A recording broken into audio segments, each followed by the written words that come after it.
찬양을 들으니까 우리가 모여있는 이 새벽 시간이 만나를 거두고 있는 이스라엘 백성들과 같지 않을까, 이런 생각이 문득 듭니다. 광야길을 지나가는 백성들에게 하나님은 매일매일 일용할 양식을 허락해 주셨습니다. 그들은 나가서 하루의 양식을 거두어 드렸죠. 어쩌면 우리가 이렇게 특별 새벽 기도회를 갖는 시간도 우리에게 베푸시는 하나님의 은총을 거두어 드리는 시간일 거라고 여겨집니다. 오늘 남성교회 찬양 감사드리고, 건강하셔서 한 가정의 가장일 뿐만 아니라 믿음의 가장 역할도 훌륭하게 감당하시기를 바랍니다. 제가 이따금 이렇게 지방연합 성회 이렇게 인도하러 이제 나가 있다 보면은요, 지금은 보통 이제 저녁에만 집회를 하는 경우들이 많아졌습니다. 예전에는 새벽, 낮, 저녁 하루에 3번 이렇게 하면 보통 연합 성회함이 10번 했습니다. 그런데 이렇게 집회를 하다 보면 몸도 마음도 굉장히 힘든 순간을 지나게 됩니다. 이렇게 긴장도 하고 일정도 계속되고 이러다 보니까 몸도 지치고, 이제 그러다 보면 마음도 집중이 안 되고, 그래서 굉장히 어렵게 여겨지는 순간이 있는데요, 여러분들 이번 한 주 우리 특별 새벽 기도회를 드리면서 몸도 마음도 좀 지치고 이렇게 피곤한 순간들이 찾아오지 않을까 생각이 됩니다. 이제 우리가 그런 연약함을 가지고 있는 존재라고 하는 것을 우리가 인정하면서, 그럴 때마다 하나님 저를 도와주셔서 이 순간을 은혜로 지나가게 해달라고 이렇게 기도할 수 있기를 바라고요. 때로는 몸으로, 때로는 마음으로 이것을 방해하는 그 어떤 것이 우리에게 찾아온다 할지라도 좀 믿음으로 가볍게 이길 수 있는 그런 우리들의 믿음이 되어졌으면 좋겠습니다. 우리가 느끼는 맛 중에는 쓴맛이 있습니다. 모르지 않는 말이지만 제가 사전을 찾아봤더니 2가지로 설명을 하고 있습니다. 소태나 쓴바귀 따위의 맛처럼 느껴지는 맛, 실패나 좌절에서 오는 고통이나 괴로움. 그래서 우리는 인생에 쓴맛, 단맛 다 봤다, 이렇게 내가 인생에서 겪었던 그런 실패, 좌절, 그것에 대한 괴로움을 표현하기도 하죠. 여러분이 쓴맛이라는 말 앞에서 우리의 삶을 되돌아보면 여러분들이 지금까지 살아오면서 맛봤던 쓴맛 중에서 가장 썼던 인생의 순간은 어떤 순간이었을지요? 내가 맛본 쓴맛 중에서 가장 썼던 그 순간은 어떤 순간이었을까? 그리고 그때 나는 어떤 마음으로 혹은 어떤 믿음으로 그 순간을 견뎌냈을까? 오늘 이렇게 쓴맛 이야기를 하는 것은 오늘 성경 속에 나오는 이스라엘 백성들이 바로 그 쓴맛을 보고 있기 때문입니다.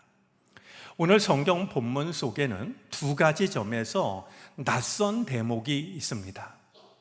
하나는 이제 이스라엘 백성들이 수르 광야로 접어들어서 사흘 길을 걸어갔지만 물을 얻지 못했다라는 말씀입니다. 자, 그들이 지금 이집트 람셋에서 떠나가지고요, 숫곳을 거쳤고 에담을 거쳤고 비하히롯을 거쳤고 홍해를 건넜고 이제 수르 광야로 접어들었는데 사흘 길을 지나가도록 물을 찾지를 못했던 겁니다. 그동안 이보다 훨씬 더 큰 어려움도 넉넉히 이겨냈던 이스라엘 백성들로서는 아니 이게 뭐지? 가지고 있던 물은 다 떨어졌을 거고요, 아니 하나님이 곧 물을 만나게 하시겠지. 그리고 걸어간 길이 사흘 길인데 사흘 길을 걸어가도록 물을 만나지 못했다라는 것이죠.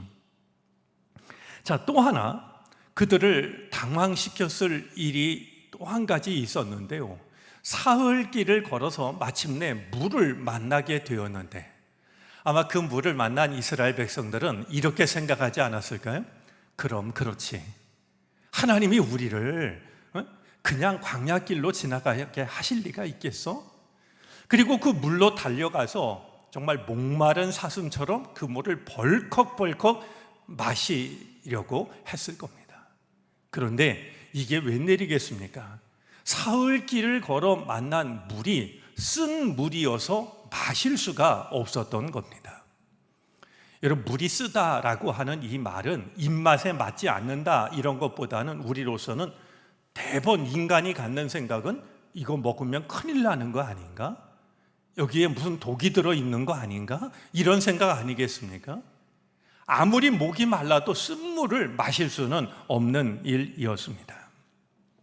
자, 이 쓴 물을 만난 이스라엘 백성들의 마음은 어떠했을까요? 아마 실망이 사흘 길을 걸어 물을 찾지 못했을 때보다 더 크지 않았을까요? 아니, 이게 뭐지? 그러면서 그들의 마음 속에는 지금 하나님이 실수하시는 거 아니야? 혹은 아니면 우리가 실수하고 있는 거 아니야?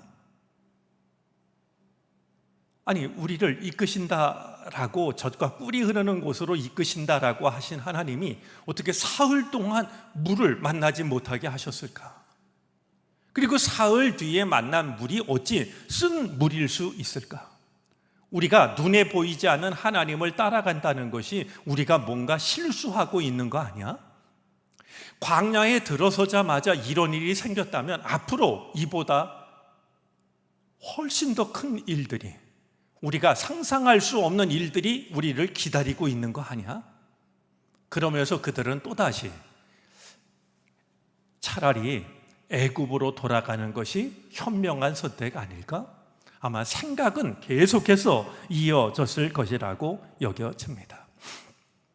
여러분, 우리가 눈여겨봐야 할 대목이 있는데요, 이스라엘 백성들이 어느새 감사가 아니라 원망에 길들여져 가고 있습니다. 그들은 쓴물 앞에서 원망을 쏟아놓기 시작을 합니다. 자, 우리의 삶을 매우 단순하게 이야기하자면요, 어떤 삶은 원망에 길들여져 가는 삶이 있고요, 어떤 삶은 감사에 길들여져 가는 삶이 있습니다. 여러분, 지난해 우리 이 감사절 주제를 기억하실 분이 계실지 모르겠습니다. 지난해 감사절 주제는 그래도 감사, 그래서 감사였습니다.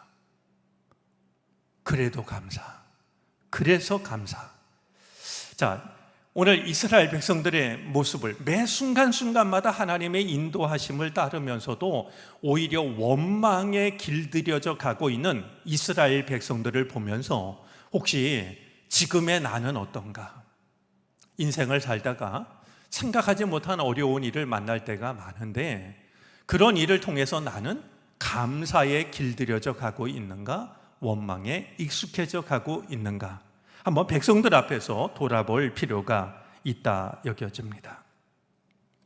자, 이스라엘 백성들에게 필요했던 믿음은 어떤 믿음이었을까요?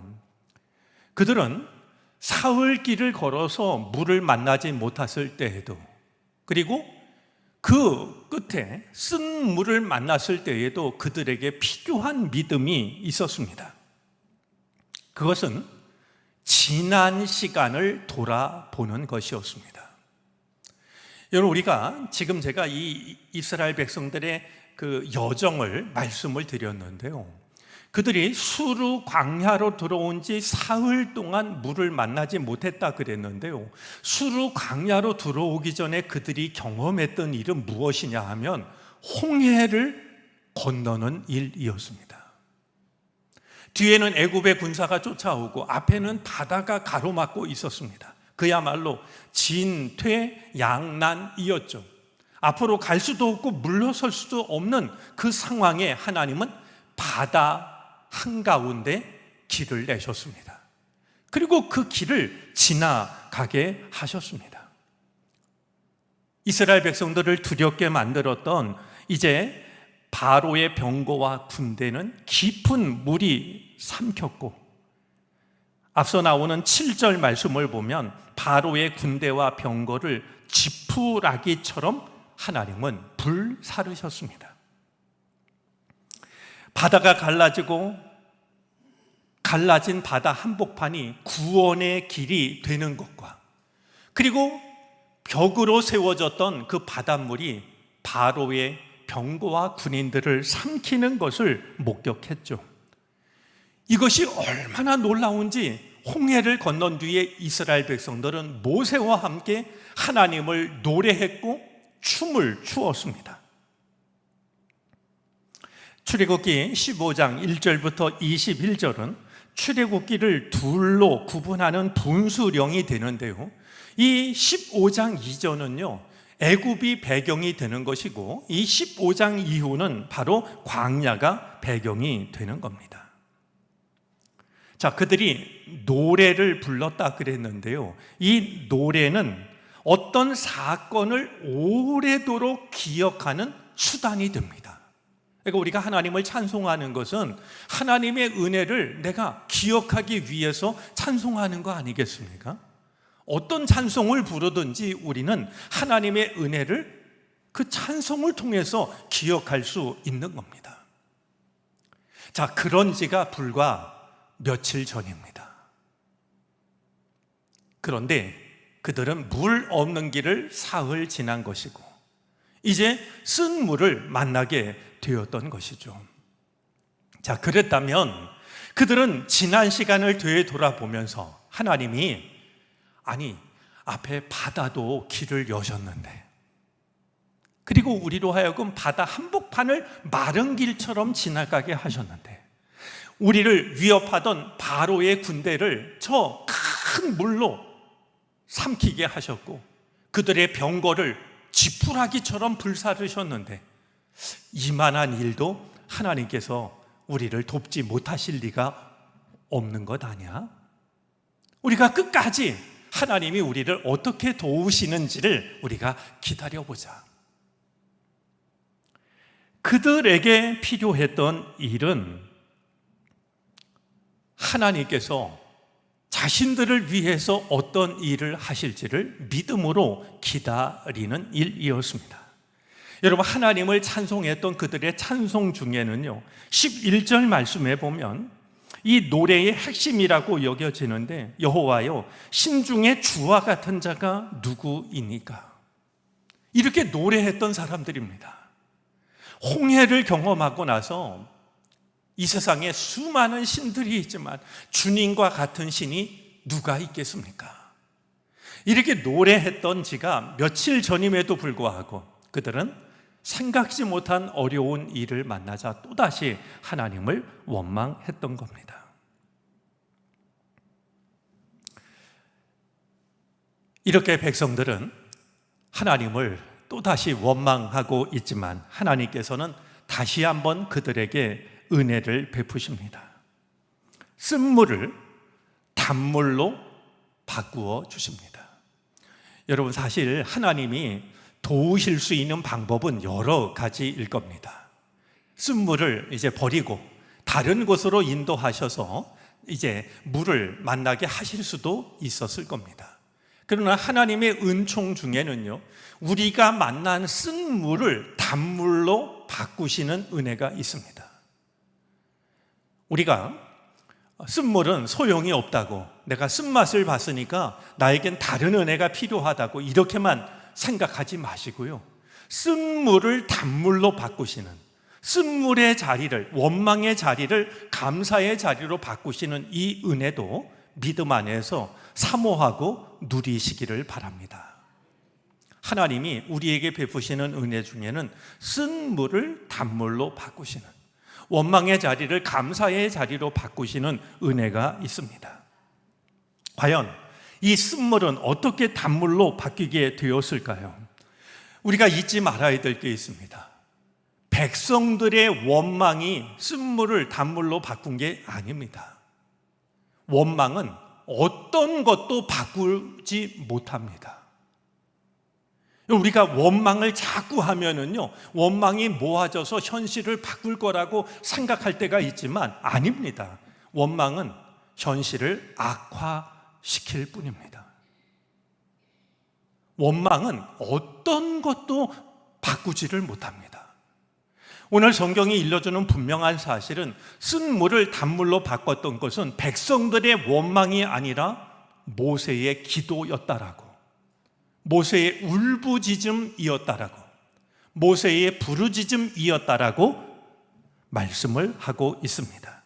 오늘 성경 25절 말씀입니다. 모세가 여호와께 부르짖었더니 여호와께서 그에게 한 나무를 가리키시니. 자, 쓴 물을 단물로 바꿨던 것이 원망이 아니라 기도였다. 우리 마음에 우리가 담아두고 정말 오래도록 기억을 해야 될 내용이라고, 말씀이라고 여겨집니다.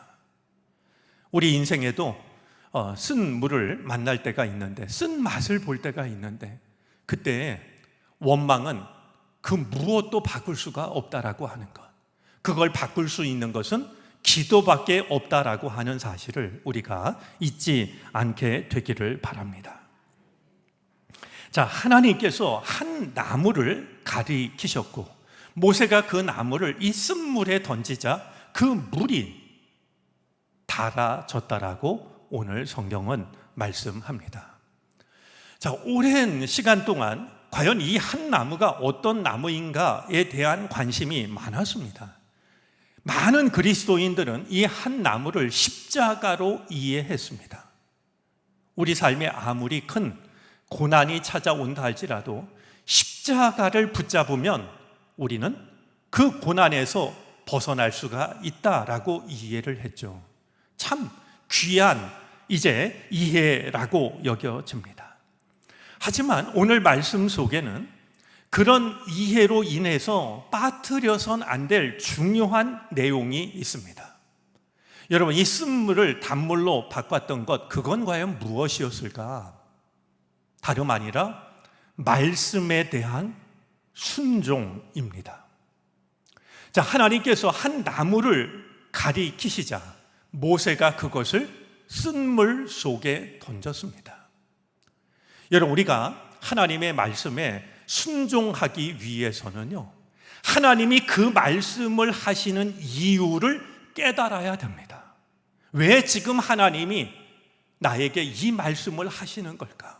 물론 이해하지 못할 때에도 말씀을 따르는 것이 필요하지만은요, 여러분, 이 모세가요, 하나님이 쓴 물을 만났고 백성들은 원망하고 있고, 그때 모세가 하나님께 기도했더니 하나님이 기도한 모세에게 한 나무를 보이셨는데요, 모세가 그 나무를 구경만 하고 있지 않았습니다. 왜 하나님이 이 나무를 보이셨을까?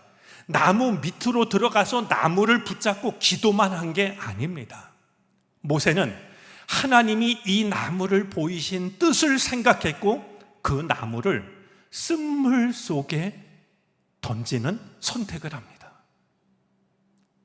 만약에 이 나무를 보이셨지만 나무를 보이신 뜻을 깨닫지 못했다라고 한다면, 그래서 모세가 나무를 바라보기만 했다든지 그 나무 아래 가서 기도만 했다든지, 그러면 상황은 달라지지 않을 수도 있었습니다. 모세는 그 나무를 보이신 이유를 깨달았고 그 말씀을 따르게 되었을 때, 즉 나무를 쓴물 속에 던졌을 때 그 쓴물은 단물로 바뀌어졌던 것이죠. 말씀에 대한 순종이, 말씀에 대한 깨달음과 말씀에 대한 실천이 쓴물을 단물로 바꿨던 것이었습니다. 오늘 말씀 중에 우리가 잊지 말아야 될 말씀이 있습니다. 오늘 이 일을 두고 주님은 바로 당신의 백성들을 향한 시험이라고 말씀하고 있다는 사실입니다. 여러분, 쓴 물을 만나는 것은 하나님의 시험입니다. 쓴물 앞에서 우리가 어떤 믿음을 갖는지를 알아보시기 위한 하나님의 시험이라는 겁니다. 우리가 인생의 쓴물을 만날 때, 이것이 하나님께서 나의 믿음을 확인하시려고 하는구나. 그것이 바로 나를 향하신 하나님의 숨은 뜻이 있다는 사실을 우리는 깨달아야 됩니다. 그래서 이스라엘 백성들처럼 너무 쉽게, 너무나 당연하게 원망하고 낙심하는 것이 아니라 이 쓴물을 만나게 하신 하나님의 뜻을 깨닫고 그것을 믿음으로 감당하는, 그래서 쓴물이 단물이 되게 하는 그 믿음이 우리에게 필요한 것이죠. 자, 쓴물을 만났을 때 우리에게 필요한 믿음도 두 가지입니다. 하나는 받은 복을 세어 보는 겁니다. 하나님께서 그동안 나에게 베풀어 주셨던 수많은 은혜를 되돌아보는 것이죠. 오늘 이스라엘 백성들이 만약에 지난 시간을 되돌아보면서 얼마 전에 우리에게 베풀어 주신 홍해가 갈라지게 했던 그 은혜를 그들이 붙잡았다라고 하면 그만한 어려움은 큰 어려움이 아니었을 겁니다. 쓴 물을 만날 때마다 쓴 물로 인해서 낙심하고 원망하고 절망하지 마시고 그동안 나에게 베풀어 주셨던 하나님의 은혜를 기억하시기를 바랍니다. 지금 내가 만난 어려운 이 일보다도 훨씬 더 어려운 순간에도 나를 도와주셨던, 나를 괴롭히던 것들을 지워주셨던 하나님의 은혜를 떠올릴 수 있게 되기를 바랍니다. 또 한 가지, 쓴물을 만날 때 우리가 잊지 말아야 될 것이 있는데요, 풍성한 은혜가 나에게서 멀지 않다는 사실을 신뢰하는 겁니다. 여러분, 오늘 말씀을 보면은요, 마라에서 쓴물이 단물이 되었고 그 단물을 마신 이스라엘 백성들이 다시 길을 걸어가서 엘림에 이르게 되는데요, 이 엘림이 참 놀라운 곳입니다. 이 광야에 어찌 이런 지역이 있었는지 말이죠. 보니까 샘이 12개가 되었고 종려나무가 70그루가 서 있는, 이 다른 우리 성경에 보면 분천이라고 이렇게 번역도 했습니다. 그냥 이렇게 솟아나는 샘입니다. 사람이 파서 겨우 물을 얻는 게 아니라요, 그냥 분수처럼 솟아나는 샘이 12개나 있고, 샘이 있으니까 나무들이 있었겠죠.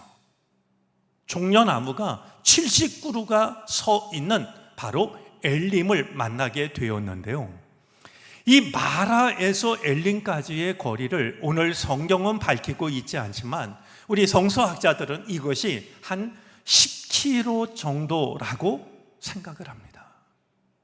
10km라면 얼마든지 물을 마셨으니 걸어갈 만한 거리 아니겠습니까?